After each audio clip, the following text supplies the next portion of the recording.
bienvenue sur la piste. Eh bien dites-moi, 2 vidéos en peu de temps sur la piste, mais c'est incroyable après avoir attendu 2 années et demie. Ouais, mais je vous ai dit que je voulais faire des vidéos sur la piste et là j'ai un petit peu de temps pour le faire.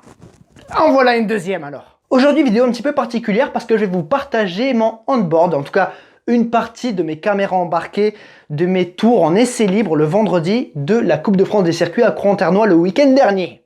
C'est très précis, mais au moins vous savez tout. Et avant de vous présenter quelques onboards, je vais vous parler de OZAP Racing, parce que OZAP Racing, c'est à eux, ces voitures, les hackers que j'ai pilotés, du coup, à Folembray, et le week-end dernier à Croix-en-Ternois, OZAP Racing. Je vous mets le lien de leur page Facebook en description.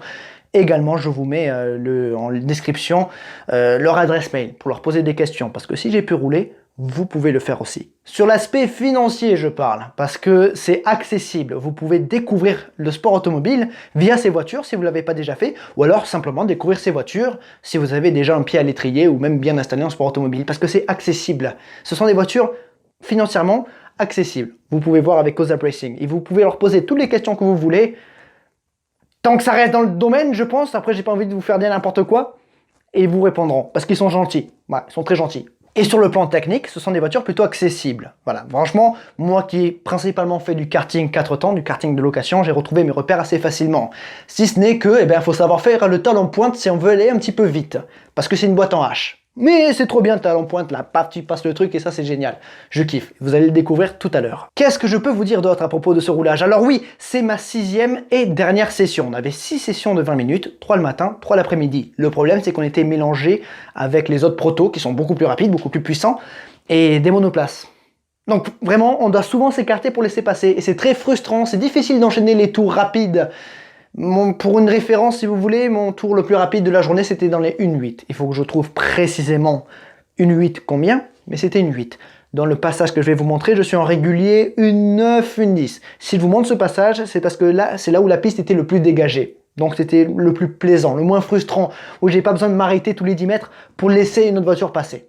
Au moins là, c'est un petit peu plus fluide. C'était la fin de journée et après autant de roulage, il se trouve qu'à la session précédente, j'avais cassé un roulement de la roue arrière gauche, ce qui fait qu'elle est un petit peu comme ça. Du coup, quand je rentrais un peu trop fort, c'était un peu moins stable. Voilà. Qu'est-ce que vous pouvez savoir d'autre? Ah oui, ne vous laissez pas berner par l'angle de la caméra qui fait qu'on dirait que je suis arrêté, parce que j'ai l'impression que si je marchais à côté de la voiture, j'irais plus vite. C'est le problème un peu des MKV3, parce que l'angle est trop fermé et du coup on a moins la sensation de vitesse. Je trouve que la MKV2 avec un angle plus ouvert c'était un petit peu mieux, et la MKV4 a corrigé un petit peu ce défaut, parce que je trouve qu'en kart ou en voiture c'est trop fermé et on n'a pas l'impression de vitesse. En tout cas j'ai l'impression d'être garé, alors que sur place j'avais l'impression d'aller vite. Mais sachez que j'ai kiffé cette journée, j'ai vraiment apprécié redécouvrir l'auto, essayer de chercher petit à petit, construire un petit peu un week-end en quelque sorte, essayer de construire les sessions petit à petit pour essayer de trouver de la performance, et je me suis senti bien. Je me sentis bien, et cette séance-là, c'est donc l'aboutissement du travail. Dernière chose à vous dire avant de vous lâcher, que vous soyez bien niveau contexte, on ne savait pas trop quelle météo il allait faire. Du coup, on est resté en pneu intermédiaire, que ce soit devant ou derrière. Pneu intermédiaire. Ce qui fait que ça passe un petit peu moins vite dans les virages, et lorsqu'on est un peu trop vite, ça a du mal à bien accrocher. Voilà, pneu intermédiaire.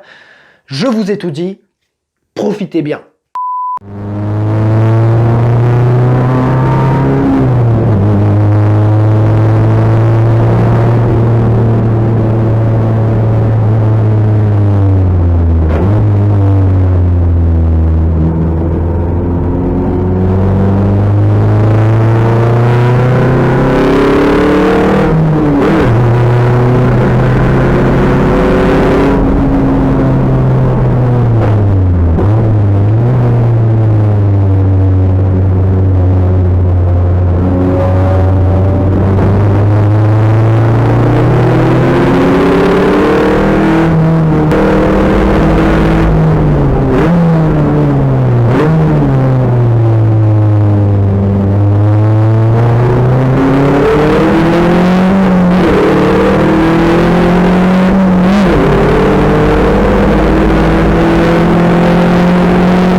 Bah super. C'est bien. Ouais, ouais.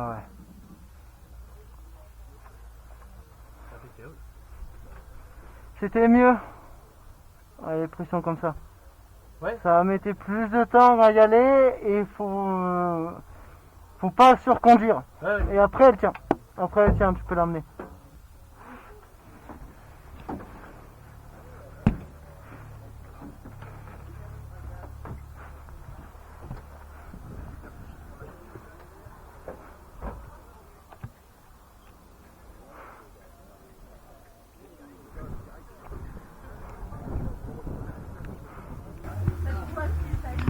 Ouais, avec un peu moins de pression à l'arrière, elle part moins dans ce seigneur. Et voilà, après tu trouves la limite entre surconduire et bien conduire, et après c'est bien et ça roule quoi, ça déroule. Faut pas trop lui demander une fois que tu es à la limite parce que sinon elle va pas suivre, tu fais demi-foot. Mais après non, elle tient, elle roule bien, c'est très bien, pas de doute. Tu la comprends assez facilement. Mesdames et messieurs, j'espère que vous avez apprécié cette vidéo, cette petite on-board sur Croix-en-Ternois avec la Hacker Yaris. Pour plus d'informations sur les hackers, je vous invite à aller voir la vidéo qu'on a sortie sur le circuit il y a quelques mois lorsqu'on avait testé ces voitures à Folombré. C'est d'ailleurs là où je vous invite à aller pour tester ces voitures si jamais vous avez envie. Folombré, c'est dans l'Aisne, dans le 02 du coup, dans l'Aisne. Circuit école, voilà, pour apprendre, pour découvrir, c'est très bien. Voilà, vous pouvez vous amuser là-bas. Bref, toutes les informations techniques sur ces voitures, et moi j'avais le modèle de base à Croix-en-Ternois ainsi qu'à Folombré, vous les avez dans cette vidéo. Donc allez-y, n'hésitez pas à y aller. Je vous mets le lien en description. Avant de partir, je vous invite à activer la cloche après vous être abonné, parce que c'est bien de vous abonner, même si c'est une chaîne secondaire, et d'activer la cloche, ça vous préviendra enfin quand une vidéo sort. Il se trouve que là, on a un peu de chance, on a casé 2, donc ça c'est très bien. Allez-y, activez-moi cette putain de cloche. Si ça vous a plu, mettez un putain de pouce bleu, mettez un putain de partage, un putain de commentaire à la con. Mettez ça sur la piste, on s'en fout quoi. Mettez n'importe quoi si vous voulez donner votre conseil de cuisson de merguez, allez-y. C'est la piste, on peut faire ce qu'on veut. Je me casse, des bisous. Et j'ai kiffé piloter une hacker. Donc Mathieu, je sais que tu as regardé cette vidéo. C'est quand tu veux. Hein. C'est vraiment quand tu veux. Allez, des bisous à tous.